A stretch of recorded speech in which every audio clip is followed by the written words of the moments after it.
Hello दोस्तों, स्वागत है आप सबका हमारे यूट्यूब चैनल पर। हम लोगों ने शुरू किया था इरिगेशन इंजीनियरिंग। चैप्टर 2 हम लोग पढ़ रहे हैं, दूसरा चैप्टर पढ़ रहे हैं सॉइल वाटर प्लांट रिलेशनशिप। कल हम लोगों ने इसका कुछ टॉपिक पढ़े थे और वीडियो लैग कर गया था, तो आज हम लोग फिर से इसको स्टार्ट कर रहे हैं। आज इस चैप्टर को हम लोग ख़त्म करेंगे, कंप्लीट करेंगे। तो पॉइंट 6 यानी आर्द्रता ग्राही गुणांक, हाइग्रोस्कोपिक कोफिशिएंट से हम लोगों ने पढ़ना है इसको। कल हम लोगों ने यहाँ तक पढ़ लिया था। आज हम लोग यहाँ से स्टार्ट करेंगे। तो क्या होता है हाइग्रोस्कोपिक कोफिशिएंट, उसको समझेंगे। मिट्टी के कणों की सतह पर अत्यधिक आकर्षण बल से चिपका हुआ जल हाइग्रोस्कोपिक कोफिशिएंट के अंतर्गत आता है। विशेषताएं कौन कौन सी हैं? पौधों के लिए अनुपलब्ध जल होता है, यह मिट्टी की अत्यधिक शुष्क अवस्था को दर्शाता है। दूसरा पॉइंट हमारा आर्द्रता तुल्यांक यानी मॉइस्चर इक्विवेलेंट। ये क्या होता है? 2400 आरपीएम पर 30 मिनट तक अपकेंद्रीकरण के बाद 2400 आरपीएम पर 30 मिनट तक अपकेंद्रीकरण के बाद मिट्टी में शेष बचा जल मॉइस्चर इक्विवेलेंट कहलाता है। इसका उपयोग क्या होता है? फील्ड कैपेसिटी का अनुमान लगाने में इसका यूज़ किया जाता है। मृदा आर्द्रता विश्लेषण में इसका यूज़ किया जाता है। मॉइस्चर इक्विवेलेंट का कॉन्सेप्ट दिया था ब्रिग्स एवं मैकलेन ने। ब्रिग्स एवं मैकलेन द्वारा प्रस्तावित अवधारणा है मॉइस्चर इक्विवेलेंट। फिर आते हैं order of constants. In constants का ऑर्डर क्या होता है? तो सबसे पहला आता है सेचुरेशन कैपेसिटी, फिर आता है फील्ड कैपेसिटी, फिर अवेलेबल वाटर, फिर परमानेंट विल्टिंग पॉइंट, फिर आता है हमारा हाइग्रोस्कोपिक कोफिशिएंट। इसके बाद चलते हैं अगले पॉइंट पर। अवेलेबल वाटर, फील्ड कैपेसिटी और परमानेंट विल्टिंग पॉइंट के बीच क्या रिलेशन होता है, वो फार्मूला दिया गया है। Available water AW is equal to होता है FC माइनस PWP, यानी available water is equal to होता है field capacity minus permanent wilting point. Available water की डेफिनेशन क्या हो जाएगी? फील्ड कैपेसिटी एवं परमानेंट विल्टिंग पॉइंट के बीच स्थित केशिका जल का वह भाग जो पौधों द्वारा उपयोग किया जाता है या किया जा सकता है, वो हमारा अवेलेबल वाटर कहलाता है। फिर सिंचाई का महत्व। सिंचाई में इसका महत्व क्या होता है? तो पौधों हेतु उपलब्ध जल का आकलन करने में, सिंचाई अंतराल निर्धारण में, फसल जल आवश्यकता का आकलन करने में, सिंचाई जल उपयोग दक्षता बढ़ाने में। फिर मॉइस्चर टेंशन। तो फील्ड कैपेसिटी पर जो मॉइस्चर टेंशन होती है, यानी जो टेंशन होती है फील्ड कैपेसिटी पर, वो 0.1 से 0.33 ATM होती है। परमानेंट विल्टिंग पॉइंट पर जो टेंशन होती है वो 15 ATM होती है। सेचुरेशन कैपेसिटी यानी सेचुरेशन पॉइंट पर जो टेंशन होती है वो 0 होती है। ये हमारा टॉपिक यहाँ पर कंप्लीट हुआ। यहाँ SSC JEE के लिए इंपॉर्टेंट फैक्ट दिए गए हैं, क्विक रिवीजन दिया गया है। चलते हैं अगले पॉइंट पर। अगला पॉइंट हमारा है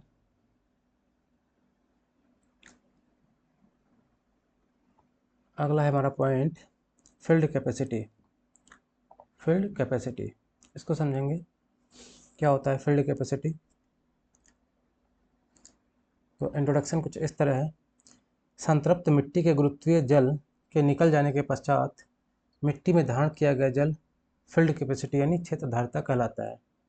field capacity is the amount of water retained in soil after the free drainage of gravitational water, यानी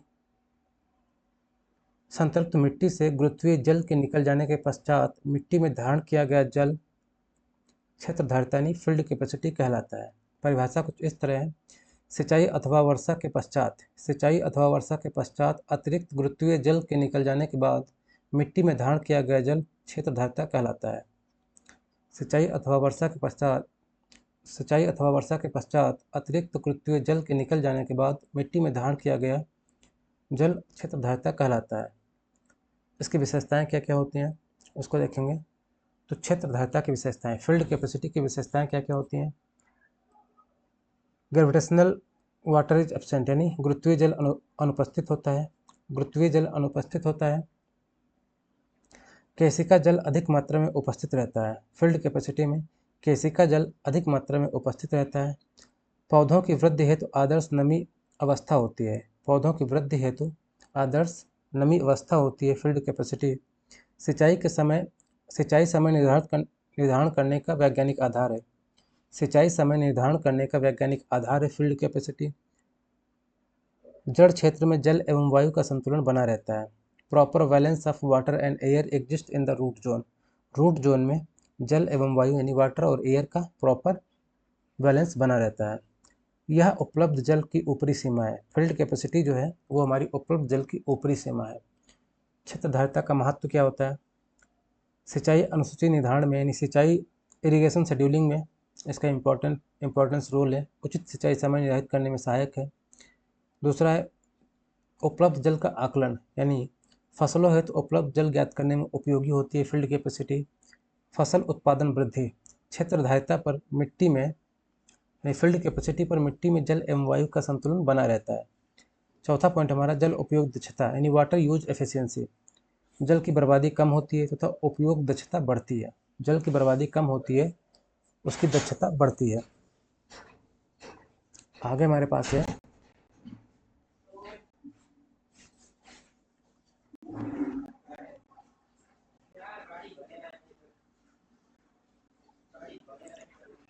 typical values of field capacity. Field capacity के टिपिकल वैल्यूज क्या क्या होती हैं उसको देखेंगे। तो सॉइल टाइप है, फील्ड कैपेसिटी परसेंटेज है। तो सैंड के लिए फील्ड कैपेसिटी होती है 10 से 15%। सैंडी लोम के लिए होती है 15 से 20%। लोम के लिए होती है 30 से 30%। क्ले लोम के लिए होती है 30 से 40%। और क्ले के लिए होती है 30 से 45%। ये होता है फील्ड कैपेसिटी अलग अलग टाइप की सॉइल के लिए। सैंड के लिए 10 से 15%, सैंडी लोम के लिए 15 से 20%, लोम के लिए 20 से 30% और क्ले लोम के लिए 30 से 40%, क्ले के लिए 35 से 45%। यही फैक्ट है। फील्ड कैपेसिटी फाइनल मिट्टी में अधिक होती है, यानी जो मिट्टी ज़्यादा फाइन होगी उसकी फील्ड कैपेसिटी उतनी ज़्यादा होती है। जैसे क्ले सॉइल की फील्ड कैपेसिटी सबसे ज़्यादा होती है, लोम सॉइल की उससे कम सैंडी सॉइल की। यानी क्ले सॉइल की फील्ड कैपेसिटी सबसे ज़्यादा होती है, उससे कम लोम सॉइल की होती है, उससे कम सैंडी सॉइल की होती है। यहाँ पे कॉन्सेप्चुअल डायग्राम दिया गया है। सैचुरेशन कैपेसिटी क्या होती है? All soil voids are filled with water. Saturation capacity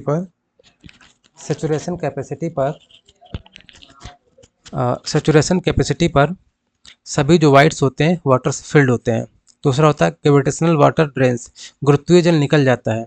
saturation capacity में सभी जो वाइड्स होते हैं वाटर से फिल्ड होते हैं। ग्रेविटेशन वाटर ड्रेन्स यानी गुरुत्वीय जल निकल जाता है। Field capacity no gravitational water present. Field capacity में कोई भी ग्रेविटेशनल वाटर प्रेजेंट नहीं रहता है। फील्ड कैपेसिटी पर ग्रेविटेशनल वाटर प्रेजेंट नहीं रहता है। अवेलेबल वाटर जोन, उपलब्ध जल क्षेत्र, ये जो है फील्ड कैपेसिटी और परमानेंट विल्टिंग पॉइंट के बीच में होता है। Available water zone field capacity और परमानेंट विल्टिंग पॉइंट के बीच होता है। परमानेंट विल्टिंग पॉइंट क्या होता है? Plants can't absorb water. Permanent wilting point पर जो प्लांट हैं, जो पौधे हैं, वो वाटर को एब्जॉर्ब नहीं कर पाते हैं। जैसे फिगर दिया गया है, ये सैचुरेटेड सॉइल है, गुरुत्वीय जल निकल जाने के बाद ये सॉइल है, कैपिलरी वाटर प्रेजेंट है इसमें, और ये हमारा परमानेंट विल्टिंग पॉइंट है, यानी ऐसी स्थिति है जब पौधे वाटर को एब्जॉर्ब नहीं कर पाते हैं।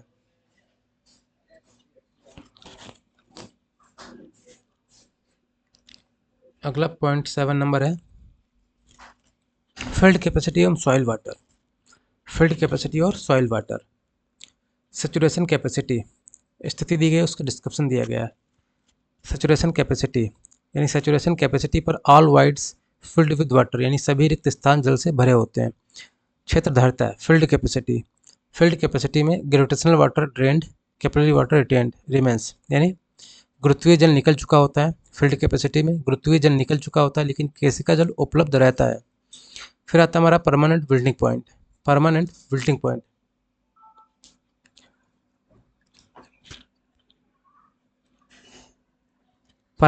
पॉइंट में क्या होता है? Plants can not absorb water, पौधे जल को अवशोषित नहीं कर सकते हैं। परमानेंट विल्टिंग पॉइंट पर पौधे जल को अवशोषित नहीं कर सकते हैं। ये हो गया कंडीशन और डिस्क्रिप्शन फील्ड कैपेसिटी और सॉइल वाटर का। फिर आते हैं सिंचाई का महत्व। सिंचाई में इसका महत्व क्या होता है? फील्ड कैपेसिटी का सिंचाई जल आवश्यकता निर्धारण में इसका ज़रूरत पड़ता है।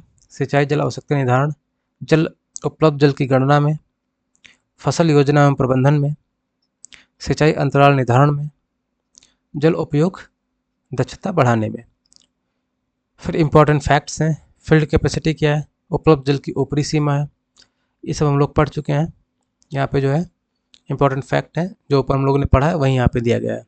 ये रिलेशन हम लोगों ने देख लिया, formula available water is equal to होता है field capacity minus permanent wilting point. Moisture tension हम लोगों ने देख लिया है, क्विक रिवीजन वन लाइनर यहाँ पे दिया गया है, यानी ऊपर जो भी पढ़ा है उसका सारांश यहाँ पे दिया गया है, क्विक रिवीजन यहाँ पे दिया गया है। आगे चलेंगे अगले पॉइंट पर। अगला पॉइंट हमारा है परमानेंट विल्टिंग पॉइंट, यानी स्थायी मलानता बिंदु या स्थायी मलानता बिंदु। परमानेंट विल्टिंग पॉइंट क्या होता है इसको समझेंगे। स्थायी मलानता बिंदु की परिभाषा क्या है? मिट्टी की वह आर्द्रता अवस्था जिस पर पौधे मृदा से जल ग्रहण करने में असमर्थ हो जाते हैं। मिट्टी की वह आर्द्रता अवस्था जिस पर पौधे मृदा से जल ग्रहण करने में असमर्थ हो जाते हैं तथा स्थायी रूप से मलान हो जाते हैं, यानी मुरझा जाते हैं। स्थायी मलानता बिंदु परमानेंट विल्टिंग पॉइंट कहलाते हैं। परमानेंट विल्टिंग पॉइंट वह कंडीशन है जिस पर पौधे वाटर को ऑब्जॉर्व नहीं कर पाते हैं, वही हमारा परमानेंट विल्टिंग पॉइंट कहलाता है। कॉन्सेप्ट क्या है? पौधों द्वारा जलहानि ट्रांसपायरेशन जब ज़्यादा हो जाता है एब्जॉर्प्शन वाटर से, यानी जल अवशोषण से ज़्यादा जल की हानि होने लगती है पौधों द्वारा, तब हमारा विल्टिंग कॉन्सेप्ट डेवलप होता है। क्या होता है? यानी पौधे जो वाटर ऑब्जॉर्व कर रहे हैं उससे ज़्यादा ट्रांसपायरेशन के थ्रू वाटर की लॉस हो रहा है, हानि हो रही है, तो क्या होता है? पत्तियाँ झुकने लगती हैं, लीव्स स्टार्ट ड्रॉपिंग, और टेम्परेरी विल्टिंग अस्थायी मलानता आती है। फिर जल उपलब्ध ना होने पर, फिर पानी अगर पौधों को उपलब्ध नहीं होता है तो परमानेंट विल्टिंग कंडीशन आ जाती है। अगला पॉइंट हमारा स्थायी मलानता यानी परमानेंट विल्टिंग के कारण। कॉजेज कौन से होते हैं? तो पहला कॉजेज है मिट्टी में उपलब्ध जल की कमी। अगर मिट्टी में जल की कमी है तो ये रीज़न है परमानेंट विल्टिंग का। दूसरा है अत्यधिक वाष्पोत्सर्जन, एक्सेसिव ट्रांसपायरेशन अगर हो जाता है तब भी परमानेंट विल्टिंग की कंडीशन डेवलप हो जाती है। तीसरा है हाई टेम्परेचर। चौथा है लो रेनफॉल, कम वर्षा होगी, टेम्परेचर ज़्यादा होगा।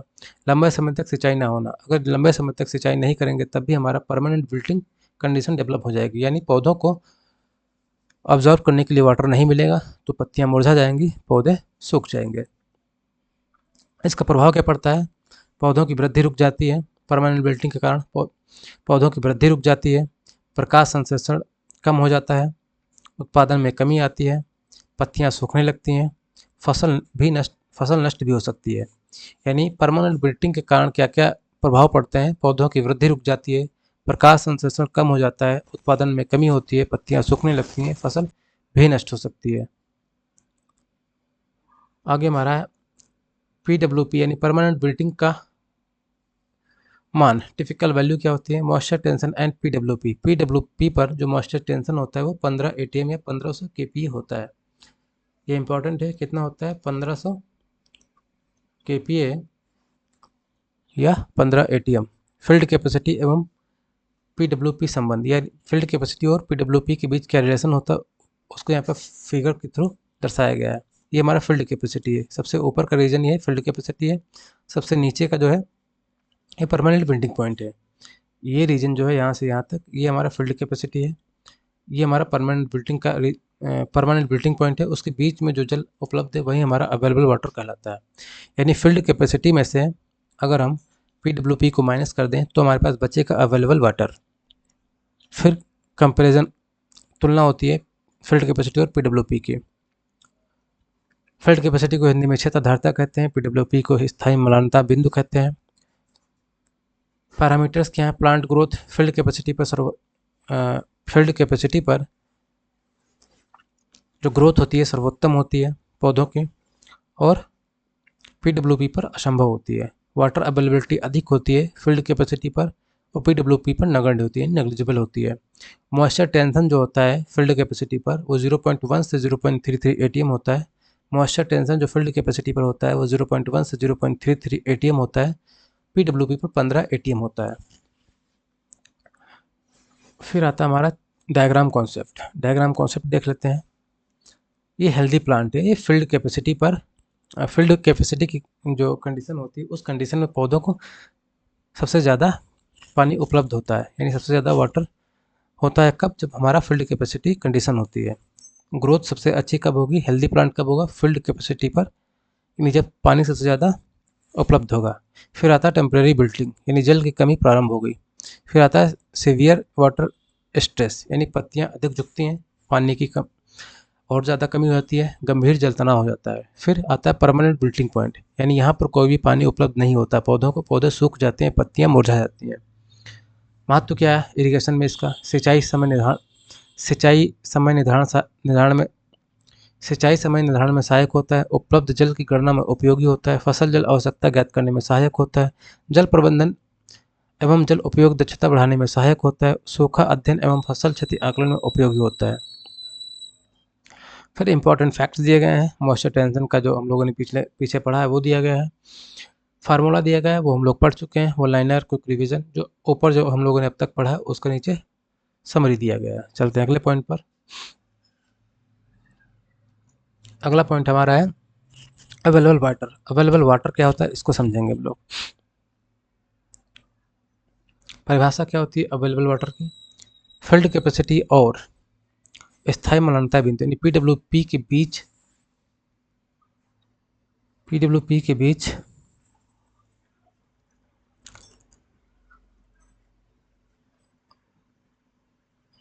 अंग्रेजी में पढ़ते हैं, हिंदी थोड़ा यहाँ पर गड़बड़ा गया है। The water present in the soil between field capacity and permanent melting point which can be absorb by plants for their growth is called available water. यानी फील्ड कैपेसिटी और परमानेंट मेल्टिंग पॉइंट के बीच जो water present होता है वही हमारा available water कहलाता है, जिसे पौधे अपनी वृद्धि के लिए अवशोषित कर सकते हैं, वही हमारा अवेलेबल वाटर कहलाता है। फील्ड कैपेसिटी और परमानेंट मेल्टिंग पॉइंट के बीच में जो जल उपलब्ध होता है वही हमारा अवेलेबल वाटर कहलाता है, वहीं उसी जल को जो पौधे जो है अपनी वृद्धि के लिए यूज़ करते हैं। दूसरा हमारा संबंध available water is equal to field capacity minus permanent melting point. ये लेसन हम लोगों ने कई बार देख लिया है, अब तो याद भी हो गया होगा, इम्पॉर्टेंट है। आगे हमारे पास उपलब्ध जल के प्रकार। उपलब्ध जल के प्रकार कितने तरह का होता है उपलब्ध जल? पहला अवेलेबल वाटर होता है। अवेलेबल वाटर क्या होता है? यह वह जल जो फील्ड कैपेसिटी और पीडब्ल्यूपी के बीच होता है तथा पौधों द्वारा अवशोषित किया जा सकता है। वह जल जो फील्ड कैपेसिटी और परमानेंट मेल्टिंग पॉइंट के बीच होता है तथा पौधों द्वारा अवशोषित किया जा सकता है वो हमारा अवेलेबल वाटर कहलाता है। फिर हमारा रेडली अवेलेबल वाटर है, RAW, रेडली अवेलेबल वाटर होता है उपलब्ध जल का वह भाग जिसका उपयोग पौधे बिना किसी स्ट्रेस तनाव के कर सकते हैं। उपलब्ध जल का वह भाग जिसका उपयोग पौधे बिना किसी तनाव स्ट्रेस के कर सकते हैं वो हमारा रेडली अवेलेबल वाटर कहलाता है। थर्ड होता है हमारा अनअवेलेबल वाटर। पीडब्ल्यूपी से नीचे उपलब्ध जल जिसे पौधे अवशोषित नहीं कर सकते वो हमारा अनअवेलेबल वाटर कहलाता है। पीडब्ल्यूपी से नीचे उपस्थित जल जिसे पौधे अवशोषित नहीं कर सकते वो हमारा अनअवेलेबल वाटर कहलाता है। फिर दिया है उपलब्ध जल की अवधारणा। सबसे ऊपर सैचुरेशन पॉइंट होता है, यहाँ पर सबसे ज़्यादा पानी होता है, यानी सभी वाइट्स जो है वाटर के थ्रू फिल होते हैं। सैचुरेशन कंडीशन में सभी रिक्त स्थान जल से भरे होते हैं। फिर आता है फील्ड कैपेसिटी। फील्ड कैपेसिटी में ऐसे समझो सैचुरेशन पॉइंट जो होता है इसमें सभी जो वाइट्स होते हैं वो पानी से भरे होते हैं, जल के द्वारा भरे होते हैं। फिर होता है फील्ड कैपेसिटी। फील्ड कैपेसिटी में जो ग्रेविटेशनल वाटर होता है वो निकल चुका होता है, कैपिलरी वाटर बचता है इसमें। फील्ड कैपेसिटी में ग्रेविटेशनल वाटर निकल चुका होता है और केशिका जल उपस्थित होता है। फिर आता है अवेलेबल वाटर, पौधों द्वारा उपयोग योग्य वाटर, यानी अवेलेबल वाटर जो होता है वो फील्ड कैपेसिटी में से अगर हम पीडब्ल्यूपी माइनस कर देंगे तब जो बचेगा वाटर वो हमारा अवेलेबल वाटर कहलाता है। ये पौधों द्वारा यूज़ किया जाता है। फिर आता है परमानेंट विल्टिंग पॉइंट, यानी पौधे जल अवशोषित नहीं कर सकते हैं। परमानेंट विल्टिंग पॉइंट वह कंडीशन है जिसमें पौधे जल को अवशोषित नहीं कर सकते हैं। फिर आता है हाइग्रोस्कोपिक वाटर। मिट्टी के कणों से हाइग्रोस्कोपिक वाटर वाली कंडीशन में जो हाइग्रोस्कोपिक वाटर है ये मिट्टी के कणों से मजबूती से चिपका रहता है, पौधों के लिए अनुपलब्ध होता है। जो हाइग्रोस्कोपिक वाटर होता है वो पौधों के लिए अनुपलब्ध होता है। सबसे पहले सैचुरेशन पॉइंट है, यहाँ पर सारे वाइट जो है पानी द्वारा फिल भरे रहते हैं। फिर आता है फील्ड कैपेसिटी, इसमें ग्रेविटेशनल वाटर निकल चुका होता है और कैपिलरी वाटर बचा होता है। उसके बाद आता है अवेलेबल वाटर। अवेलेबल वाटर पौधों द्वारा यूज़ करने योग्य होता है और पौधे उसका यूज़ करते हैं, उपयोग करते हैं। फिर आता है परमानेंट विल्टिंग पॉइंट। यहाँ पे परमानेंट विल्टिंग पॉइंट की कंडीशन में पौधे जो है जल को अवशोषित नहीं कर सकते हैं। फिर हाइग्रोस्कोपिक वाटर, ये सॉइल के जो पार्टिकल्स होते हैं उनसे टाइटली बॉन्डेड होता है तो ये भी पौधों के लिए उपलब्ध नहीं होता है। ये हो गया कॉन्सेप्ट। फिर आते हैं सिंचाई में महत्व क्या होता है इसका। तो वही हम लोग कई बार पढ़ चुके हैं। सिंचाई समय निर्धारण में सहायक होता है, उपलब्ध जल की आवश्यकता निर्धारण करने में उपयोगी होता है, जल प्रबंधन एवं जल उपयोग दक्षता बढ़ाने में सहायक, फसल उत्पादन बढ़ाने में सहायक, सूखा अध्ययन एवं फसल क्षति आकलन में उपयोगी।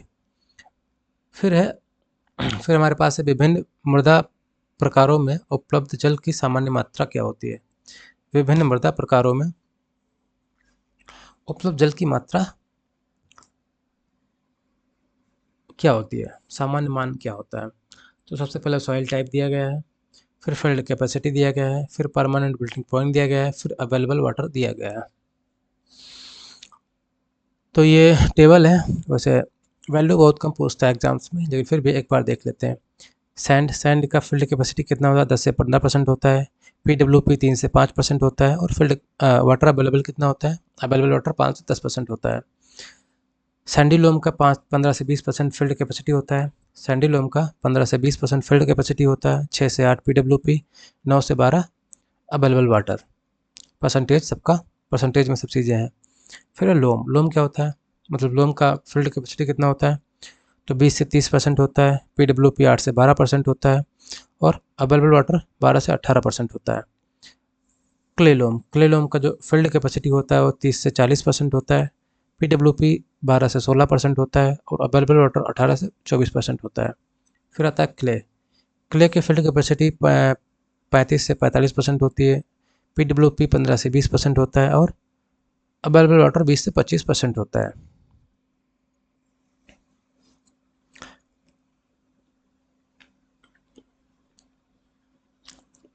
फिर हमारा है रेडिली अवेलेबल वाटर, शीघ्र उपलब्ध जल क्या होता है।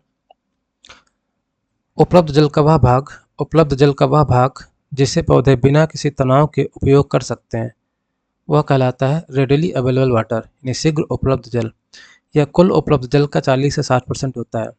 रेडिली अवेलेबल वाटर कुल वाटर का 40 से 60% होता है। फसल, मृदा प्रकार, मौसम तथा जड़ क्षेत्र पर निर्भर करता है। रेडिली अवेलेबल वाटर के लिए फार्मूला होता है P/AW। पी क्या हमारा, पी हमारा फसल एवं जलवायु पर निर्भर करने वाला एक कांस्टेंट है, जिसकी वैल्यू 0.3 से 0.7 होता है। P/AW यानी अवेलेबल वाटर, ये फार्मूला होता है। फिर होता है अनअवेलेबल वाटर, ये क्या होता है, PWP से नीचे उपस्थित जल जिसे पौधे अवशोषित नहीं कर सकते हैं। यह हाइग्रोस्कोपिक जल होता है। यह मिट्टी के कणों से अत्यधिक मजबूती से चिपका रहता है। पौधों की वृद्धि के लिए कोई उपयोग नहीं होता है इसका, पौधों की वृद्धि में इसका कोई यूज़ नहीं होता है।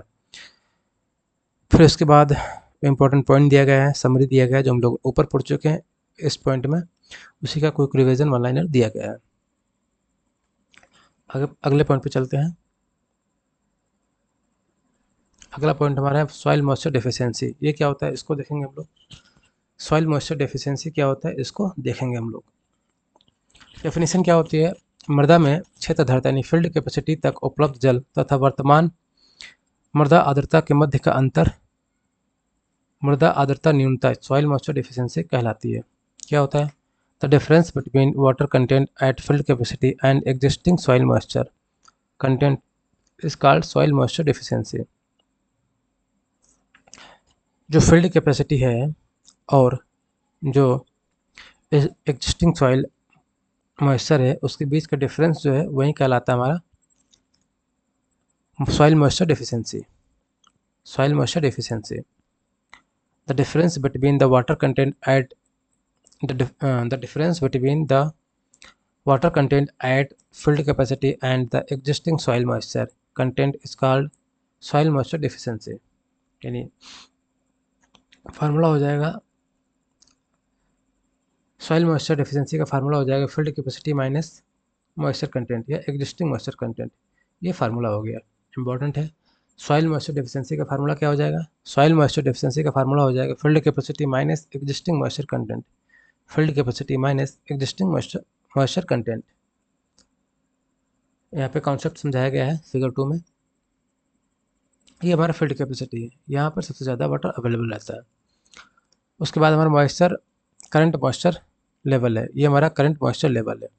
तो हमारा फील्ड कैपेसिटी है जो फील्ड कैपेसिटी है यहाँ तक, जो यहाँ से यहाँ तक फील्ड कैपेसिटी है टोटल, ये यहाँ से यहाँ तक फील्ड कैपेसिटी हो गई। अगर इसमें से हम ये हटा दें, क्या कहते हैं, करंट मॉइस्चर लेवल, अगर इसको माइनस कर दें तो हमारा हो जाएगा सॉइल मॉइस्चर डिफिशिएंसी। ये हमारा सॉइल मॉइस्चर डिफिशिएंसी यहाँ तक हो जाएगा।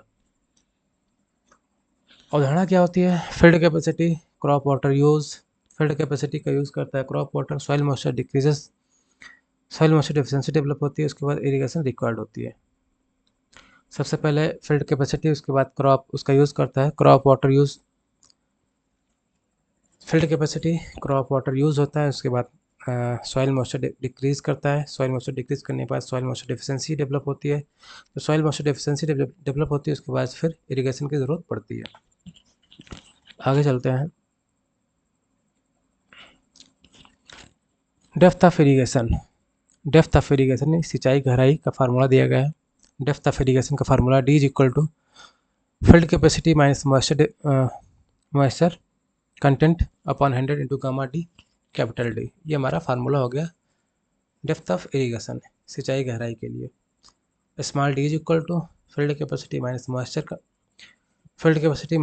Content upon 100 into gamma D into capital D, जहाँ small d net irrigation depth है मीटर में, जहाँ small d net irrigation depth है मीटर में, FC हमारा फील्ड कैपेसिटी परसेंटेज में, MC हमारा मॉइस्चर कंटेंट परसेंटेज में, gamma D dry unit weight of soil है, जिसका यूनिट होता है किलो न्यूटन पर मीटर क्यूब।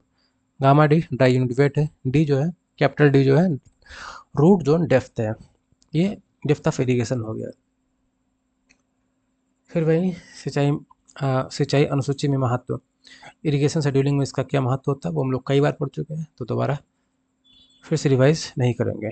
SMD एवं फसल वृद्धि, effect of crop, effect on crop growth. SMD soil moisture deficiency का क्या प्रभाव पड़ता है क्रॉप पर, उसको देख लेते हैं।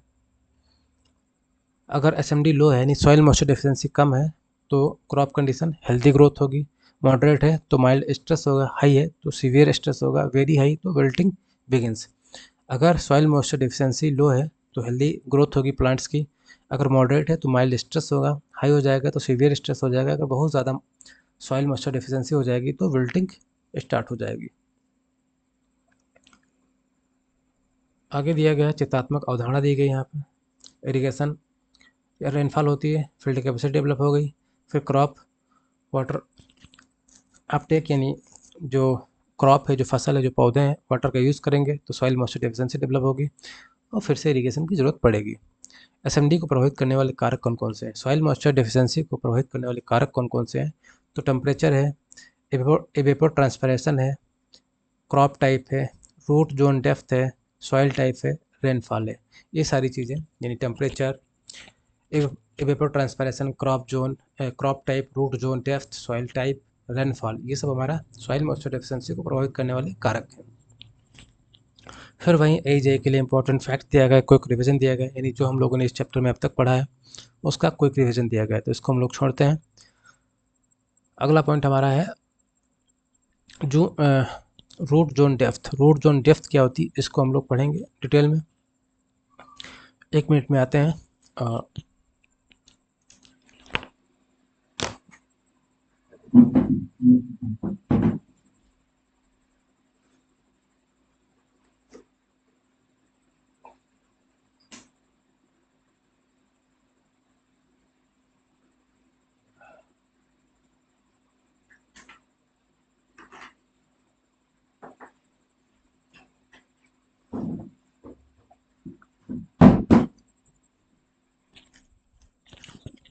तो क्या होता है रूट जोन डेप्थ, जड़ क्षेत्र गहराई, इसको समझेंगे हम लोग। मिट्टी की वह गहराई जहाँ तक फसलों की अधिकांश सक्रिय जड़ें विकसित होती हैं तथा जहाँ से पौधे जल एवं पोषक तत्वों का अवशोषण करते हैं, वो हमारा रूट जोन डेप्थ कहलाती है। मिट्टी की वह गहराई जहाँ तक फसलों की अधिकांश सक्रिय जड़ें विकसित होती हैं तथा जहाँ से पौधे जल एवं पोषक तत्वों का अवशोषण करते हैं, जड़ क्षेत्र गहराई यानी रूट जोन क्षेत्र कहलाता है।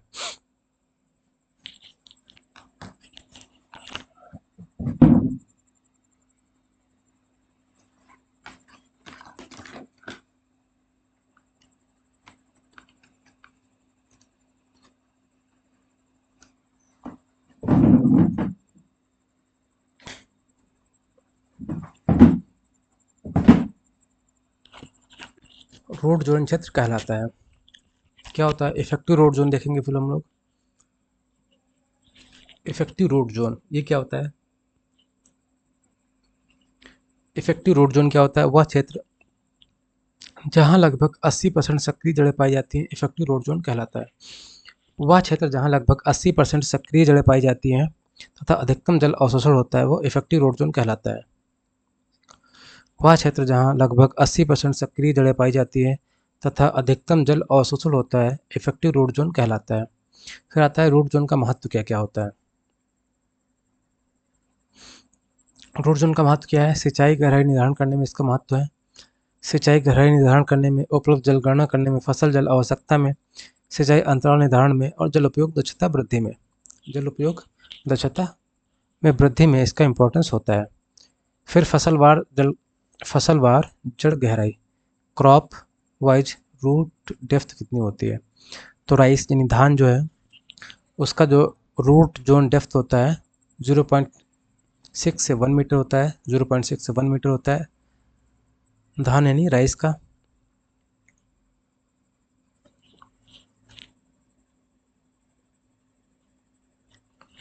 गेहूं यानी व्हीट का होता है 0.9 से 1.5, 0.9 से 1.5 होता है।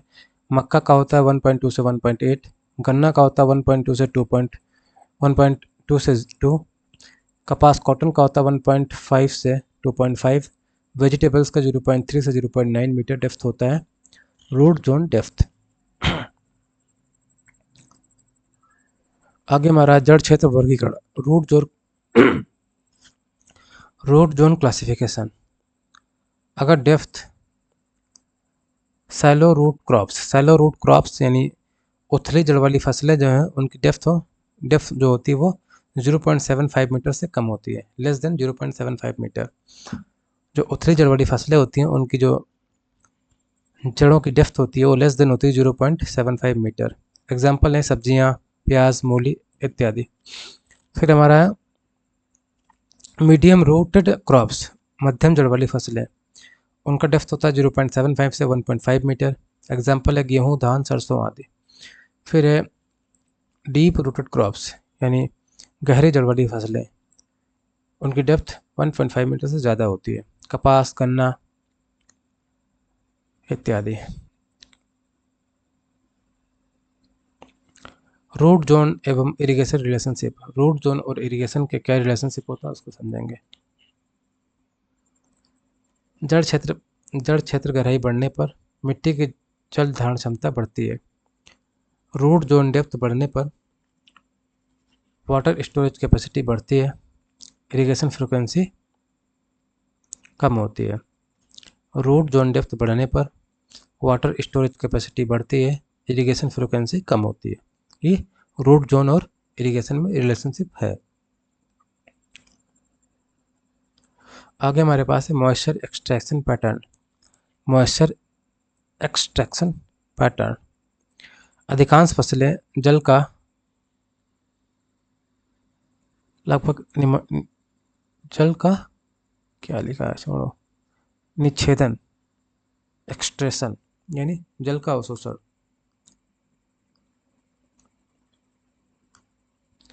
एक्सट्रैक्शन मतलब अवशोषण नियमानुसार करते हैं।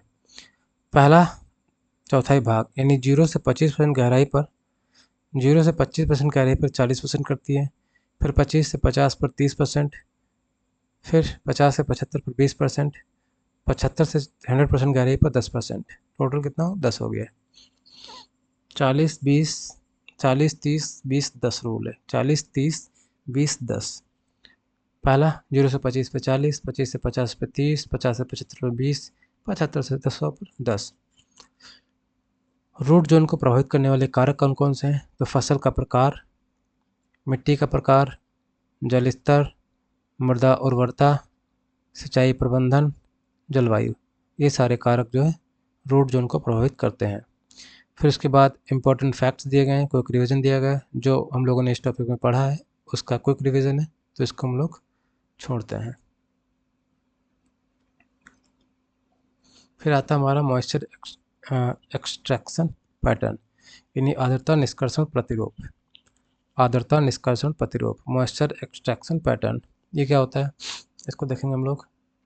परिभाषा क्या है, जड़ क्षेत्र के विभिन्न भागों से पौधों द्वारा जल ग्रहण करने के प्रतिशत वितरण को आर्द्रता निष्कर्षण कहते हैं।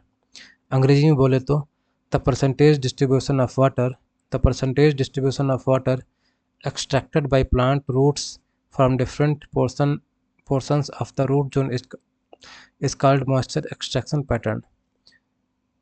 जड़ क्षेत्र के विभिन्न भागों से पौधों द्वारा जल ग्रहण करने के प्रतिशत वितरण को आर्द्रता निष्कर्षण प्रतिरूप कहते हैं। The percentage distribution of water extracted bye plant roots from different portions of the root zone is called moisture extraction pattern। Basic concept क्या है, पौधे पूरे जड़ क्षेत्र से समान मात्रा में जल नहीं लेते हैं। पौधे पूरे जड़ क्षेत्र से समान मात्रा में जल नहीं लेते हैं। अधिकांश जल ऊपरी भाग से प्राप्त होता है। अधिकांश जल ऊपरी भाग से प्राप्त होता है क्योंकि वहाँ सक्रिय जड़ों की संख्या अधिक होती है। ये बेसिक कॉन्सेप्ट है। पौधे पूरे जड़ क्षेत्र से समान मात्रा में जल नहीं लेते हैं। अधिकांश जल ऊपरी भाग से प्राप्त होता है क्योंकि वहाँ सक्रिय जड़ों की संख्या अधिक होती है। ये ग्राफ दिखाया गया है। आगे चलते हैं। फिर वहीं हम लोगों को पीछे पढ़ा मॉइस्चर एक्सट्रैक्शन रूल या pattern. Moisture extraction pattern rule कितना होता है, 40 30 20 10। यानी प्रथम चौथाई भाग फर्स्ट क्वार्टर में यानी 0 से 25% रूट जोन में जल का जो निष्कर्षण होता है, एक्सट्रैक्शन होता है, वो 40% होता है। फिर सेकेंड क्वार्टर में यानी 25 से 50% वाली रूट जोन में 30% जल का निष्कर्षण होता है। थर्ड क्वार्टर में 25 से 75% रूट जोन में 20% वाटर एक्सट्रैक्शन होता है। फिर फोर्थ क्वार्टर में यानी चौथे भाग में 75 से 100 में जल का जो एक्सट्रैक्शन होता है वो 10% होता है। 40 30 20 10 यह एक सामान्य नियम है, अधिकांश फसलों के लिए लागू होता है। फिर आता हमारा डिस्ट्रीब्यूशन डायग्राम। जो हम लोगों ने नियम पढ़ा यहाँ पे 40 30 20 10 नियम, वो उसको डायग्राम के रूप में यहाँ दिखाया गया है। पहला जो है 0 से 25% रूट जोन में 40% जल यहाँ से मिलता है। उसके बाद में 25 से 50% 30% जल यहाँ तक मिलता है। फिर 50 से 75 20% यहाँ से यहाँ तक नीचे वाला पोर्सन 10% तक यहाँ वाटर का अपटेक होता है। यहाँ से जो जल मिलता है वो 10% तक मिलता है। ग्राफ से आसानी से समझ में आ गया होगा। आगे बढ़ेंगे जल अवशोषण सिद्धांत। रूट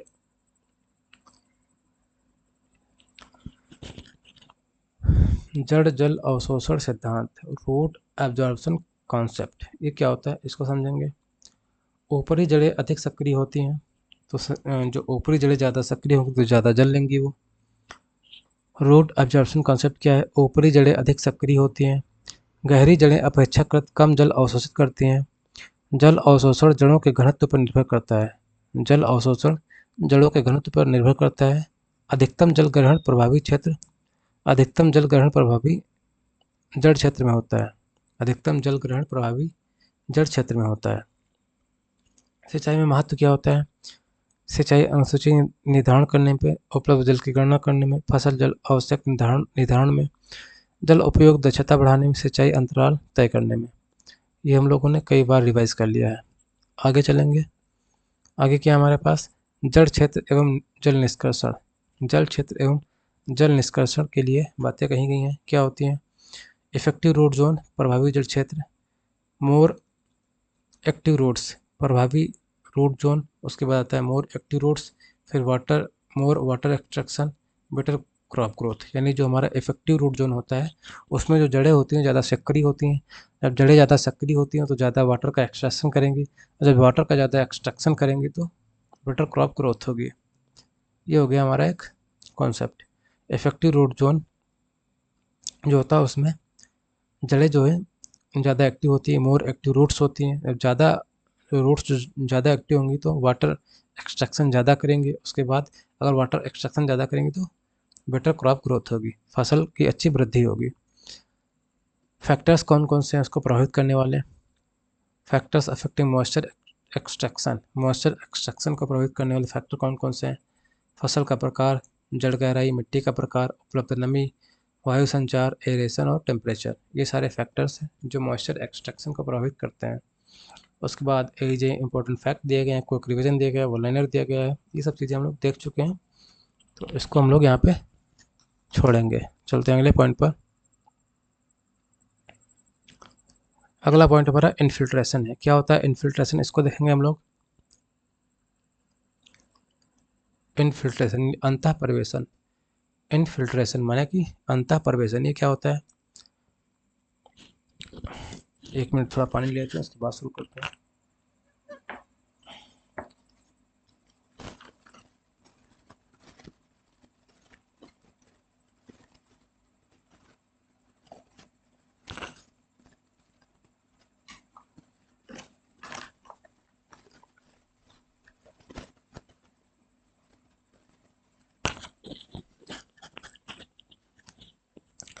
इन्फिल्ट्रेशन या अंतः प्रवेशन, परिभाषा क्या है, कॉन्सेप्ट क्या है, इसको समझेंगे हम लोग। परिभाषा कुछ इस तरह है। मृदा सतह पर उपलब्ध जल का मिट्टी के अंदर प्रवेश करने की प्रक्रिया अंतः प्रवेशन कहलाती है। The process by which water enters the soil surface and moves downward into the soil is called infiltration. मृदा सतह पर उपलब्ध जल का मिट्टी के अंदर प्रवेश करने की प्रक्रिया अंतः प्रवेशन इन्फिल्ट्रेशन कहलाता है। इन्फिल्ट्रेशन रेट क्या होती है? प्रति इकाई समय में मिट्टी में प्रवेश करने वाले जल की मात्रा को अंतः प्रवेशन दर यानी इन्फिल्ट्रेशन रेट कहते हैं। The quantity of water entering the soil per unit time is called infiltration rate. Unit क्या होती है? यूनिट होती है mm पर आवर या सेंटीमीटर पर आवर। उसके बाद ग्राफ दिया गया है, इन्फिल्ट्रेशन कर्व दिया गया है यहाँ पे, इनिशियल रेट ये है। उसके बाद शुरुआत में इन्फिल्ट्रेशन रेट अधिक होती है क्योंकि मिट्टी शुष्क होती है, समय बढ़ने पर रेट कम होती जाती है तथा और लास्ट में क्या होती है? कांस्टेंट हो जाती है। Initially high due to dry soil, high capillary suction decreases with time and approaches a constant value. फिर दिया गया हॉर्टन्स इन्फिल्ट्रेशन इक्वेशन। हॉर्टन का इन्फिल्ट्रेशन इक्वेशन दिया गया है। F is equal to formula होता है F is equal to F C plus bracket में F not minus F C E की पावर माइनस के टी, जहाँ हमारा एफ क्या है? टी समय पर इन्फिल्ट्रेशन रेट है, जहाँ एफ है, एफ क्या है? एफ हमारा टी समय पर इन्फिल्ट्रेशन रेट है। एफ नॉट क्या है? इनिशियल इन्फिल्ट्रेशन रेट है। F not initial infiltration rate है। एफ सी हमारा फाइनल इन्फिल्ट्रेशन रेट है। के कांस्टेंट और टी टाइम है। यूनिट क्या होती है? एफ नॉट एफ सी की यूनिट mm पर आवर या सेंटीमीटर पर आवर में होती है, टी की यूनिट आवर में होती है और के की यूनिट 1/आवर में होती है। फिर हमारा इन्फिल्ट्रेशन कैपेसिटी, अंतः प्रवेशन क्षमता क्या होती है? इन्फिल्ट्रेशन कैपेसिटी, इसको देखेंगे हम लोग। मिट्टी की अधिकतम जल ग्रहण करने की क्षमता को इन्फिल्ट्रेशन कैपेसिटी कहते हैं। मिट्टी की अधिकतम जल ग्रहण करने की क्षमता को इन्फिल्ट्रेशन कैपेसिटी कहते हैं। अंतः प्रवेशन को प्रभावित करने वाले कारक कौन कौन से हैं? फैक्टर्स अफेक्टिंग इन्फिल्ट्रेशन, इन्फिल्ट्रेशन को प्रभावित करने वाले कारक कौन कौन से हैं? सॉइल रिलेटेड फैक्टर्स, सॉइल से रिलेटेड जो फैक्टर्स है वो हैं सॉइल टेक्सचर यानी सॉइल की बनावट, soil structure, porosity, organic matter, ये सारी चीज़ें जो है इन्फिल्ट्रेशन को प्रभावित करती हैं। फिर वाटर संबंधी कारक कौन कौन से हैं? वाटर टेम्परेचर है, वाटर क्वालिटी है, सस्पेंडेड पार्टिकल्स हैं, ये भी जो है इन्फिल्ट्रेशन को प्रभावित करते हैं। अन्य कारक कौन कौन से हैं? वेजिटेशन कवर है, कॉम्पैक्शन है, रेनफॉल इंटेंसिटी, वेजिटेशन कवर है, कॉम्पैक्शन है, रेनफॉल इंटेंसिटी है और इनिशियल सॉइल मॉइस्चर है। ये सारे कारक जो है इन्फिल्ट्रेशन को प्रभावित करते हैं। फिर हमारा आता है method of measuring infiltration. Infiltration को मेजर करने के लिए कौन कौन सी विधियाँ होती हैं? तो एक हमारा डबल रिंग इन्फिल्ट्रोमीटर मेथड होता है। डबल रिंग इन्फिल्ट्रोमीटर मेथड होता है इन्फिल्ट्रेशन को मेजर करने के लिए।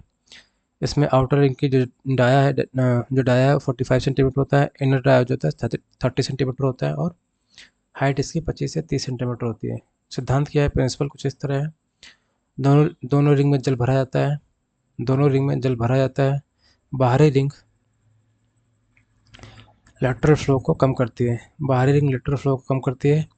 आंतरिक रिंग से जल स्तर में गिरावट मापकर इन्फिल्ट्रेशन रेट की जाती है।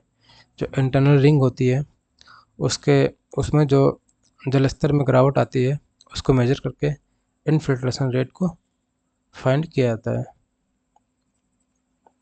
अगला पॉइंट हमारे पास है डबल इन्फिल्ट्रोमीटर का डायग्राम दिया गया है। आउटर है, इनर रिंग है, आउटर रिंग है, वाटर लेवल ऑब्जर्वेशन होता है। दोनों रिंगों में निश्चित गहराई तक जल भरे।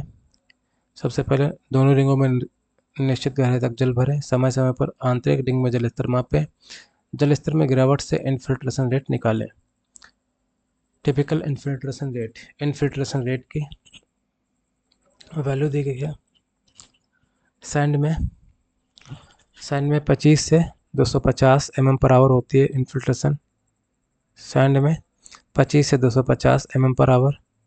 सैंडी लोम में 13 से 75 mm/h। लोम में 8 से 25 mm/h। क्ले लोम में 3 से 13 mm/h। क्ले में 1 से 8 mm/h। उसके बाद दिया गया है क्विक रिविजन, इम्पोर्टेंट फैक्ट। वहीं सिंचाई में जिसका महत्व होता है वो दिया गया है। क्विक रिविजन है, ये हम लोग पीछे देख चुके हैं। तो चलेंगे अगले पॉइंट पर।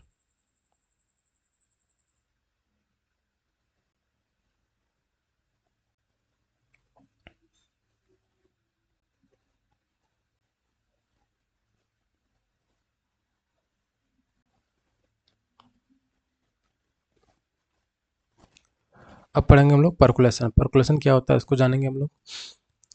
तो परिभाषा कुछ इस तरह है। मिट्टी में प्रवेश कर चुका जल गुरुत्वाकर्षण के प्रभाव से नीचे की ओर संचरित होता है। इस प्रक्रिया को पर्कुलेशन कहते हैं। डेफिनेशन क्या होगी पर्कुलेशन की? मिट्टी में प्रवेश कर चुका जल गुरुत्वाकर्षण के प्रभाव से नीचे की ओर संचरित होता है। इस प्रक्रिया को पर्कुलेशन कहते हैं। The downward movement of water through soil pores under the influence of gravity after infiltration is called percolation. The downward movement of water through soil pores under the influence of gravity after infiltration is called percolation. मूल अवधारणा क्या है उसको, basic concept को समझेंगे। सबसे पहले irrigation होती है या रेनफॉल होती है। उसके बाद इन्फिल्ट्रेशन होता है, हम लोग इन्फिल्ट्रेशन को पढ़ चुके हैं। उसके बाद सॉइल मॉइस्चर स्टोरेज, मृदा में नमी का संचयन होता है, मॉइस्चर का स्टोरेज होता है। उसके बाद पर्कुलेशन शुरू होता है। पर्कुलेशन के बाद ग्राउंड वाटर रिचार्ज होता है, यानी भूजल पुनर्भरण होता है। ये हो गया बेसिक कॉन्सेप्ट। अब समझेंगे एक एक करके आगे के पॉइंट्स। इन्फिल्ट्रेशन और पर्कुलेशन में क्या डिफरेंस है, सबसे पहले इसको समझ लेते हैं। इन्फिल्ट्रेशन और पर्कुलेशन में क्या डिफरेंस है इसको समझते हैं। जल का मिट्टी में प्रवेश इन्फिल्ट्रेशन कहलाता है। Entry of water into soil, जल का मिट्टी में प्रवेश इन्फिल्ट्रेशन कहलाता है। जबकि downward movement with the soil, मिट्टी के भीतर नीचे की ओर संचरण पर्कुलेशन कहलाता है। अगर जल मिट्टी में प्रवेश कर रहा है तो इन्फिल्ट्रेशन है। प्रवेश करने के बाद नीचे की ओर अगर मूवमेंट कर रहा है अंडर इन्फ्लुएंस ऑफ ग्रेविटी, तब हमारा पर्कुलेशन हो जाएगा। दूसरा क्या है, सॉइल सरफेस पे होता है। इन्फिल्ट्रेशन जो है सॉइल सरफेस पर होता है, अकर्स एट सॉइल सरफेस। जबकि percolation occurs inside soil profile. Percolation जो होता है सॉइल प्रोफाइल के अंदर होता है। इन्फिल्ट्रेशन हमारा इनिशियल प्रोसेस है, प्रारंभिक प्रक्रिया है इन्फिल्ट्रेशन। जबकि पर्कुलेशन जो है बाद की प्रक्रिया है। इन्फिल्ट्रेशन mm/h में होता है। इन्फिल्ट्रेशन mm/h में होता है, जबकि percolation mm/h, centimetre per day या मीटर पर डे में व्यक्त किया जाता है। स्टार्ट फ्रॉम सरफेस, इन्फिल्ट्रेशन जो है सरफेस से स्टार्ट होता है। जबकि पर्कुलेशन जो है स्टार्ट्स आफ्टर इन्फिल्ट्रेशन, पर्कुलेशन जो है इन्फिल्ट्रेशन के बाद स्टार्ट होता है। मेनली सरफेस फिनोमिना है। जो इन्फिल्ट्रेशन है वो हमारा सरफेस फिनोमिना है, यानी मुख्यतः सतही घटना है। जबकि जो पर्कुलेशन है वो हमारा उप सतही घटना है, मेनली सब सरफेस फिनोमिना है। पर्कुलेशन रेट क्या होती है? प्रति इकाई समय में जल के नीचे की ओर संचरण की दर को पर्कुलेशन रेट कहते हैं। Rate of downward movement of water through soil is called percolation rate. Unit होती है mm/h में, सेंटीमीटर पर our. mm/h centimetre per day, mm/h centimetre per day और मीटर पर डे, ये यूनिट होती है परकुलेशन की। परकुलेशन को प्रभावित करने वाले कारक कौन कौन से हैं? तो वही हैं soil texture, soil structure, porosity, void ratio, cracks in soil. ये सारे जो है फैक्टर्स जो है परकुलेशन को प्रभावित करते हैं। वाटर फैक्टर कौन कौन से हैं? वाटर टेम्परेचर है, वाटर क्वालिटी है। अन्य कारक कौन से हैं? कॉम्पैक्शन है, ऑर्गेनिक मैटर है, वेजिटेशन है, इनिशियल मॉइस्चर कंटेंट है। ये सारे फैक्टर्स जो है वो प्रभावित करते हैं किसको? परकुलेशन को।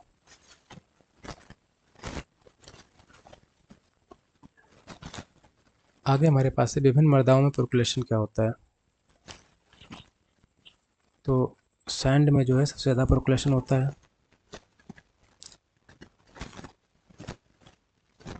सैंड में सबसे ज़्यादा परकुलेशन होता है, दोमट मिट्टी में उससे कम होता है।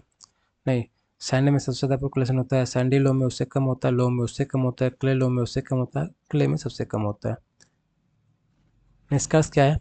रेतीली मिट्टी में सर्वाधिक परकुलेशन होता है, चिकनी मिट्टी में न्यूनतम परकुलेशन होता है।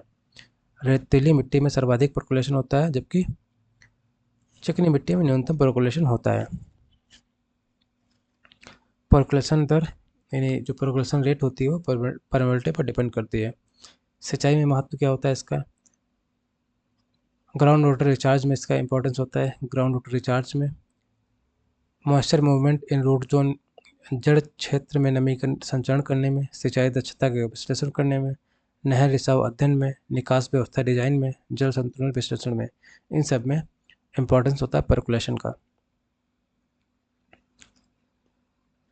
फिर आते हैं लाभ क्या क्या होते हैं। तो लाभ वही help in ground water recharge, ground water recharge में हेल्प करता है, जड़ क्षेत्र में नमी वितरण करता है, लवण धुलाई में सहायक होता है, leaching of salts, helps in leaching on salts, improve soil aeration, soil aeration को इम्प्रूव करता है। हानियाँ कौन कौन सी हैं? Deep percolation losses, deep percolation losses गहरी परकुलेशन हानियाँ, जल के अपव्यय, वेस्टेज ऑफ वाटर, पोषक तत्व बहाव, न्यूट्रिएंट लीचिंग, यानी परकुलेशन जो होता है वो न्यूट्रिएंट्स का भी लीचिंग कर लिया जाता है, बाहर ले जाता है। जो न्यूट्रिएंट होते हैं, जो पोषक तत्व होते हैं पौधों के उन्हें भी बाहर ले जाता है। ये हानियाँ हैं। सिंचाई दक्षता में कमी आती है। फिगर दिया गया यहाँ पे, डायग्राम दिया गया। सबसे पहले क्या होगा? इन्फिल्ट्रेशन होगा, जड़ क्षेत्र, फिर परकुलेशन, फिर भूजल रिचार्ज। उसके बाद एज इंपॉर्टेंट फैक्ट दिया गया है, कोई रिविजन दिया गया है, वन लाइनर दिया गया है। ये सब हम लोग देख चुके हैं पीछे, तो आगे बढ़ते हैं। फिर आते हैं कंजप्टिव यूज ऑफ वाटर। जल उपभोग क्या होता है? कंजप्टिव यूज ऑफ वाटर यानी जल उपभोग क्या होता है, उसको देखेंगे हम लोग। क्या होता है जल उपभोग, समझेंगे। फसल द्वारा वृद्धि एवं जैविक प्रक्रियाओं के द्वारा फसल द्वारा वृद्धि एवं जैविक क्रियाओं के दौरान वाष्पोत्सर्जन तथा पौधों के ऊतकों में उपयोग किया गया जल की कुल मात्रा को जल उपभोग कहते हैं।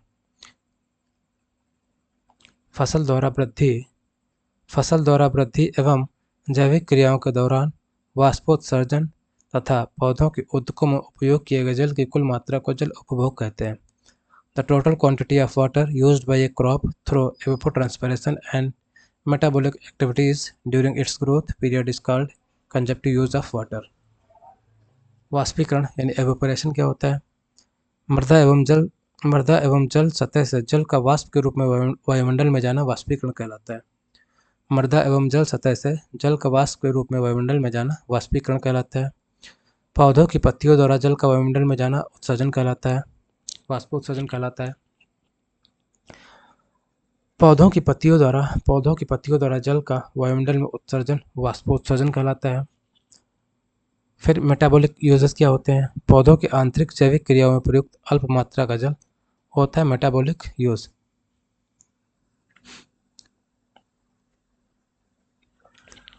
कंजप्टिव यूज रिलेशनशिप क्या होता है? फार्मूला होता है कंजप्टिव यूज के लिए CO यानी consumptive use is equal to E+T।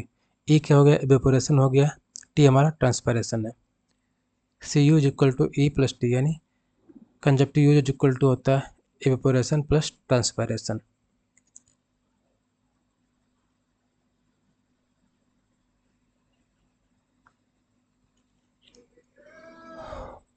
CO is equal to ET भी बोलते हैं, ET मतलब E+T। कंजप्टिव यूज को प्रभावित करने वाले कारक कौन कौन से हैं? कंजप्टिव यूज़ को प्रभावित करने वाले कारक कौन कौन से हैं? तो टेम्परेचर है, ह्यूमिडिटी है, विंड वेलोसिटी है, सनशाइन आवर्स है, धूप अवधि है। दूसरा फसल कारक, जलवायु के कारक हो गए, फसल कारक है जो फसल का प्रकार है, फसल की वृद्धि अवस्था है, जड़ गहराई है, लीफ एरिया है, ये सब कंजप्टिव यूज़ को प्रभावित करते हैं। फिर जल उपभोग का महत्व, इम्पोर्टेंस इन इरिगेशन, कंजप्टिव यूज़ का इरिगेशन में क्या इंपॉर्टेंस होता है? सिंचाई जल आवश्यकता निर्धारण करने में इसका यूज होता है, इरिगेशन शेड्यूलिंग में इसका यूज होता है, वाटर मैनेजमेंट में इसका यूज होता है, कैनाल कैपेसिटी एस्टिमेशन में यूज होता है, improve water use efficiency. Soil factors, अच्छा कंजप्टिव यूज को फैक्टर जो फैक्टर प्रभावित करते हैं उनमें सॉइल फैक्टर भी है। सॉइल मॉइस्चर हो गया, सॉइल टेक्सचर हो गया, सॉइल फर्टिलिटी हो गया, यानी जलवायु कारक, फसल कारक और मृदा कारक, ये सारे कारक जो है कंजप्टिव यूज को प्रभावित करते हैं। ये फैक्टर्स हैं जो कंजप्टिव यूज को प्रभावित करते हैं।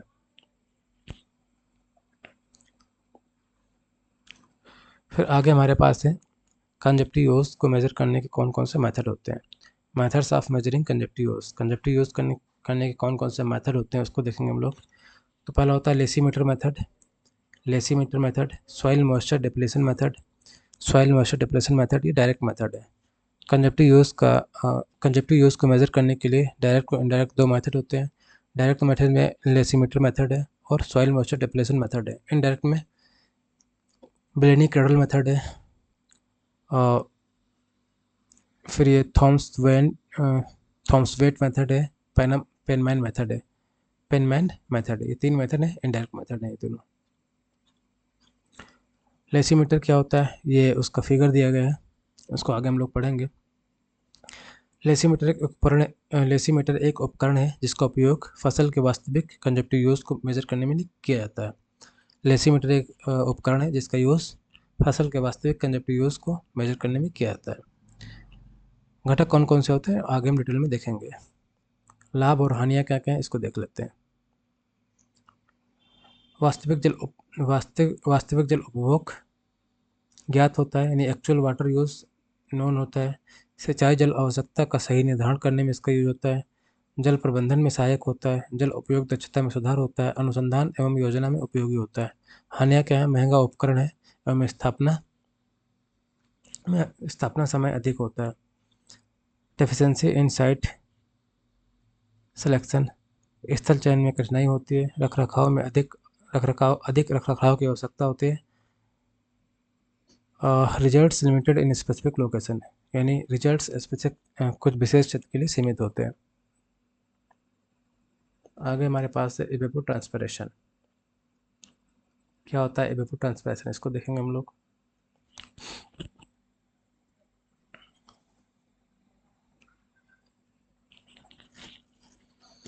एक मिनट।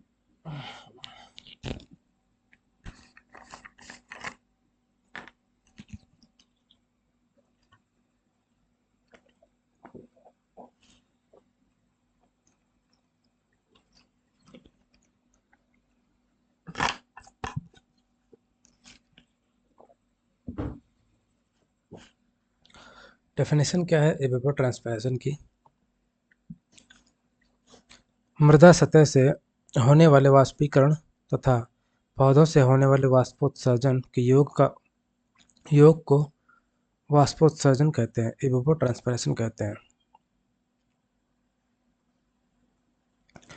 मृदा सतह से होने वाले वाष्पीकरण इवेपोरेशन और पौधों से होने वाले वाष्पोत्सर्जन के योग को वाष्पोत्सर्जन यानी इवेपोट्रांसपिरेशन कहते हैं।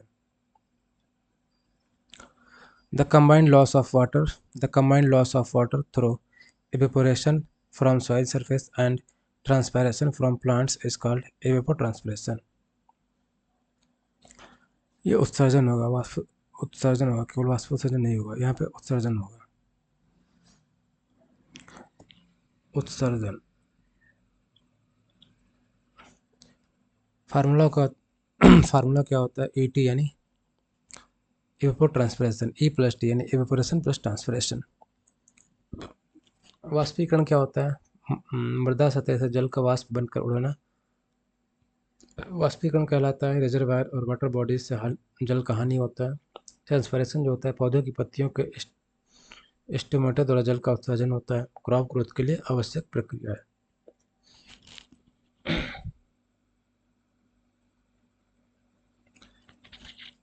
ये यहाँ पर पूरा फिगर दिया गया है, इसके माध्यम से समझ सकते हैं प्रोसेस ऑफ एवेपोट्रांसपिरेशन क्या होता है।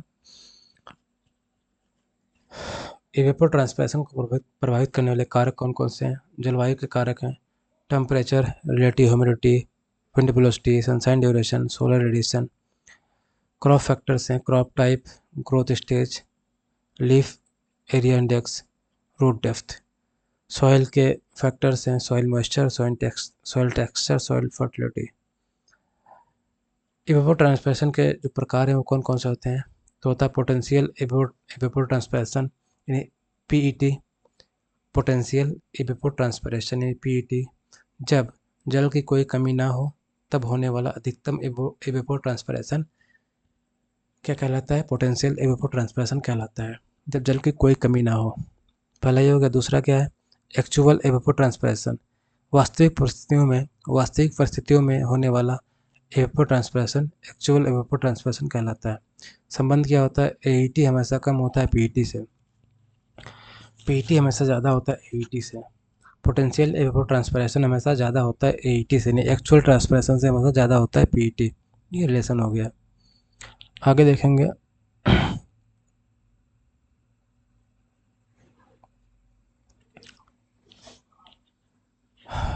एवेपोट्रांसपिरेशन का मेजर करने की विधियाँ कौन कौन सी हैं? तो लेसीमीटर हो गया, लेसीमीटर मेथड है, फील्ड प्लॉट मेथड है, फिर ब्लेनी क्रेडल मेथड है, ये डायरेक्ट मेथड है। लेसीमीटर मेथड और फील्ड प्लॉट मेथड ये डायरेक्ट मेथड है। इनडायरेक्ट मेथड में कौन से हैं? ब्लेनी क्रेडल मेथड है, थॉर्न वेट मेथड है, पेनमैन मेथड है, मॉडिफाइड पेनमैन मेथड है। ये सब मॉडिफाइड पेनमैन मेथड है, ये सब इनडायरेक्ट मेथड है। सिंचाई में महत्व क्या होता है इनका?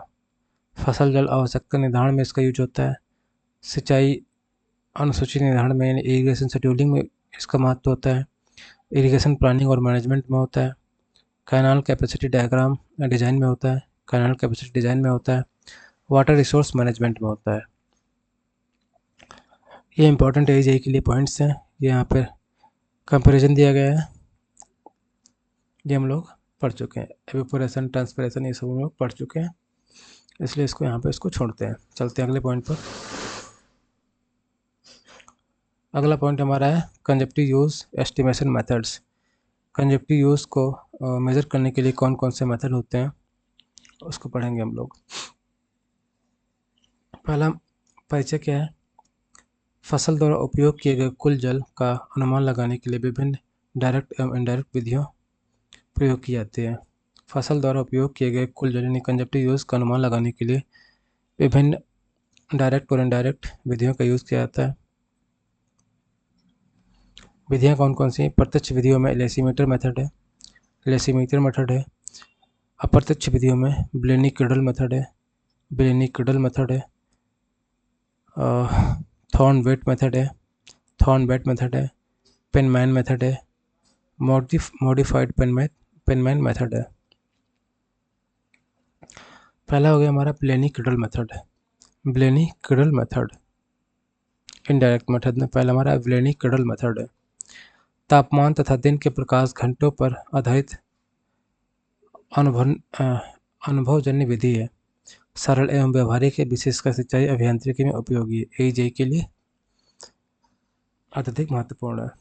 फार्मूला होता है use equal to KP bracket में 0.46 capital T plus 8.13, use equal to capital K P bracket में 0.46 कैपिटल टी प्लस 8.13। यू क्या है? कंजप्टिव यूज़ है एम पर डे में। के हमारा क्रॉप कोफिशिएंट है। पी हमारा percentage of annual day time hours है। टी हमारा मीन मंथली टेम्परेचर है। दूसरा हमारा थॉर्न वेट मेथड।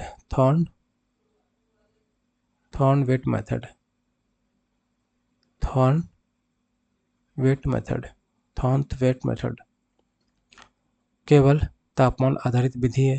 यह केवल तापमान आधारित विधि है। पोटेंशियल एवपोट्रांसपिरेशन का अनुमान लगाती है। यह विधि मुख्यतः ह्यूमिड यानी आर्द्र जलवायु के लिए विकसित की गई है। यह विधि मुख्यतः आर्द्र जलवायु के लिए विकसित की गई है। सरल लेकिन अन्य जलवायु कारकों को ध्यान में नहीं रखती है। सरल है लेकिन अन्य जलवायु कारकों को ध्यान में नहीं रखती है। फार्मूला क्या होता है? थॉर्नथवेट पीईटी फार्मूला। इसका प्रोनाउंसिएशन बड़ा कठिन है यार। थॉर्नथवेट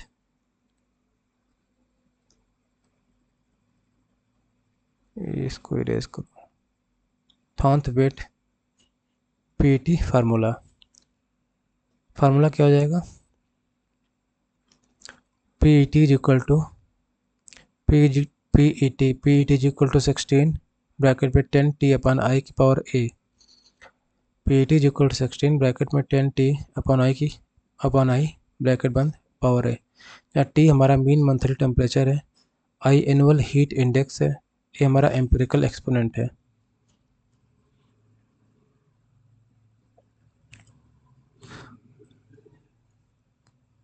फिर हमारा पेनमैन मेथड है। पेनमैन मेथड सबसे अधिक स्वीकृत इवेपोट्रांसपिरेशन मेथड है, एस्टिमेशन मेथड है। सबसे अधिक स्वीकृत मेथड कौन सा है? पेनमैन मेथड है। तापमान, आर्द्रता, पवन वेग तथा सौर विकिरण को सम्मिलित करती है। उच्च सटीकता प्रदान करती है। FAO द्वारा व्यापक रूप से स्वीकार की गई है। तो पेनमैन इक्वेशन है इवेपोट्रांसपिरेशन इक्वल टू होता है, फार्मूला है 0.408 डेल्टा ब्रैकेट में Rn minus G plus gamma 900 upon capital T plus 273 U2 E0 minus E A अपन delta plus gamma 1 plus 0.34 U2। इतनी बड़ी इक्वेशन कभी नहीं पूछेगा, ना ही इस पर कोई न्यूमेरिकल पूछेगा, तो उसको बस देख लो, ये होता है, ऐसा कुछ होता है पेनमैन विधि जैसा, बस इतना काफ़ी है। मॉडिफाइड पेनमैन मेथड क्या है? पेनमैन मेथड का संशोधित रूप है FAO यानी फूड एंड एग्रीकल्चर ऑर्गेनाइजेशन द्वारा व्यापक रूप से स्वीकार की गई है। फूड एंड एग्रीकल्चर ऑर्गेनाइजेशन के द्वारा व्यापक रूप से स्वीकार की गई, जलवायु कारकों के बेहतर समायोजन के कारण अधिक विश्वसनीय है। इसके बाद हमारा लेसीमीटर मेथड है। कंजप्टिव यूज को मापने की सबसे प्रत्यक्ष एवं सटीक विधि है। कंजप्टिव यूज मापने की सबसे सटीक एवं प्रत्यक्ष विधि है लेसीमीटर मेथड। नियंत्रित परिस्थितियों में वास्तविक माप उपलब्ध कराती है। महंगा एवं समय अधिक लेती है परंतु अत्यंत विश्वसनीय है। छठा हमारे पास है other indirect method. Radiation method है,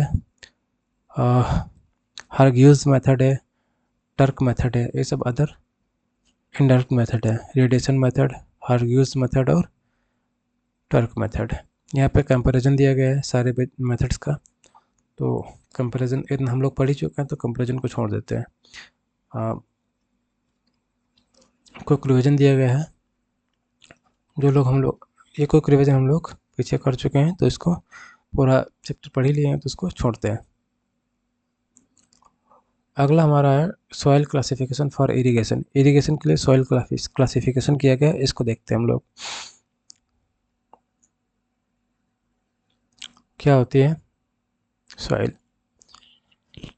पहले हमारी सैंडी सॉइल है, बलुई मिट्टी। क्या होती है? कड़ आकार बड़ा होता है। सैंडी सॉइल का कड़ आकार बड़ा होता है, पारगम्यता अधिक होती है, हाई इन्फिल्ट्रेशन रेट होती है, लो वाटर होल्डिंग कैपेसिटी होती है, गुड एरेशन होता है।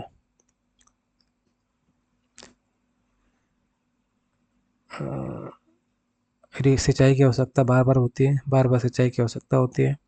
टिपिकल वैल्यू के 50 से 100 mm पर आवर डेप्थ। इसकी typical value for available water है 50 से 100 mm पर मीटर डेप्थ। दूसरा है सेल्टी सॉइल। कड़ आकार मध्यम होता है, पारगम्यता मध्यम होती है, जल धारण क्षमता मध्यम होती है, इजिली इरोडेड यानी क्षरण के प्रति संवेदनशील है। सिंचाई हो सकता है मध्यम आवृत्ति से सिंचाई की आवश्यकता होती है, मॉडरेट इरिगेशन फ्रिक्वेंसी होती है। फिर था क्लेई सॉइल। कड़ आकार अत्यंत सूक्ष्म होता है, पारगम्यता कम होती है, लो इन्फिल्ट्रेशन रेट होती है, हाई वाटर होल्डिंग कैपेसिटी होती है, पुअर एरेशन होता है, लेस फ्रिक्वेंट इरिगेशन, सिंचाई की आवृत्ति है वो कम होती है। फिर लोम सॉइल, दोमट मिट्टी। दोमट मिट्टी क्या होती है? रेत, गाद एवं चिकनी मिट्टी का संतुलित मिश्रण होता है, जल निकास अच्छा होता है, वायु संचरण अच्छा होता है, उर्वरता अच्छी होती है, जलधारण कैपेसिटी अच्छी होती है। यानी कुल मिलाकर खेती के लिए सबसे अच्छी सॉइल कौन सी हो जाएगी? Loam soil. सिंचाई के लिए सर्वाधिक उपयुक्त है, मोस्ट सुटेबल फॉर इरिगेशन।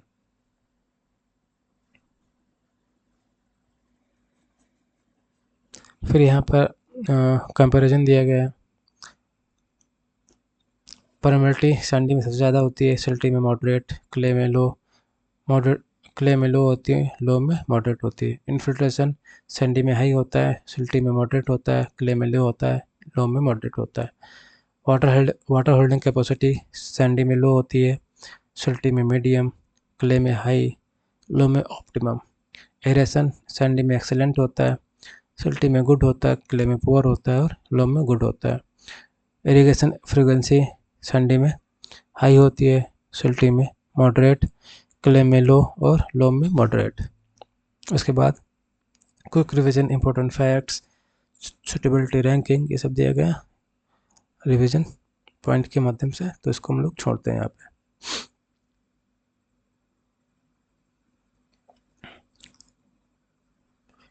फिर आता है हमारा टेस्ट एंड अपैरेटस। कौन कौन से टेस्ट हैं, उनके अपैरेटस के बारे में देख लेते हैं हम लोग।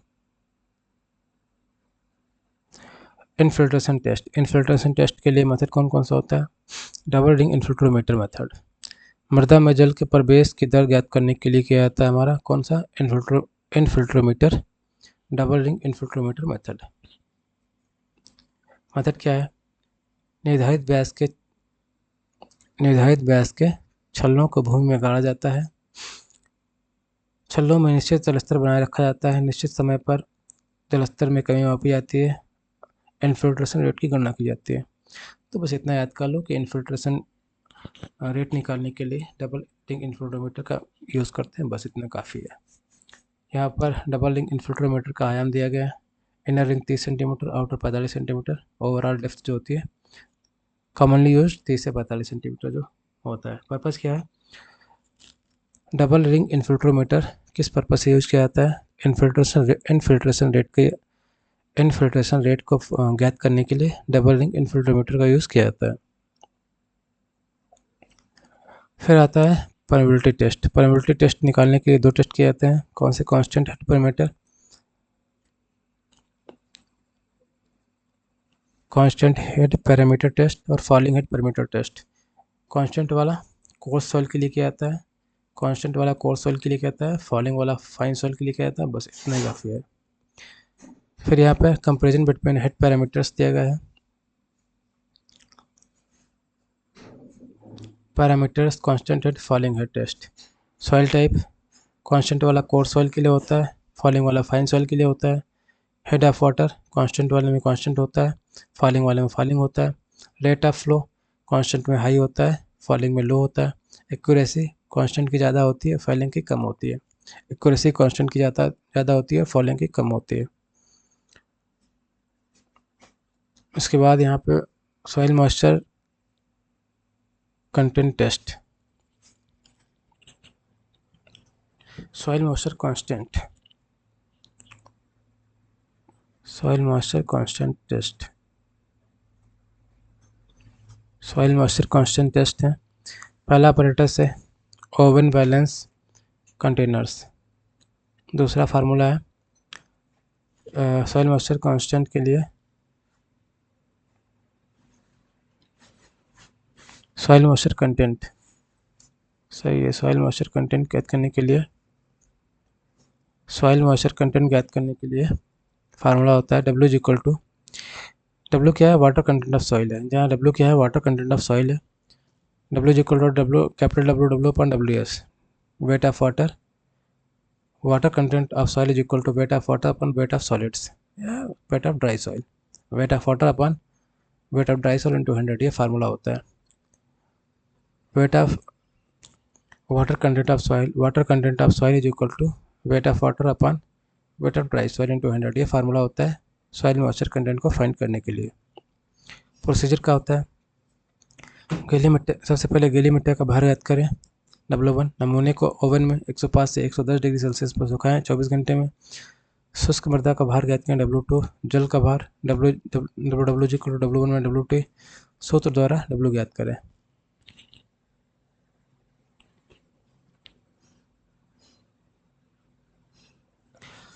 इनफिल्ट्रेशन रेट ज्ञात करने के लिए फार्मूला दिया गया है, F infiltration rate is equal to V upon A into T.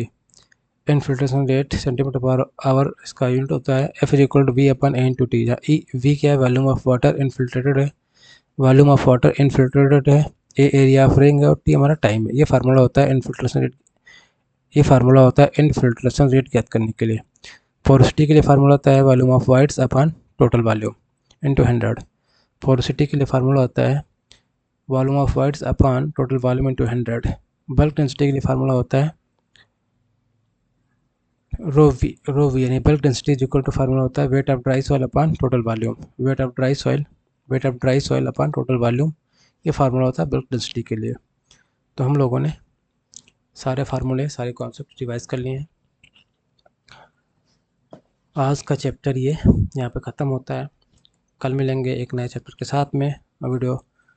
कल मिलेंगे एक नए चैप्टर के साथ में। अगर वीडियो पसंद आई हो, कंटेंट अच्छा लगा हो, वीडियो को लाइक करें, चैनल को सब्सक्राइब करें। धन्यवाद।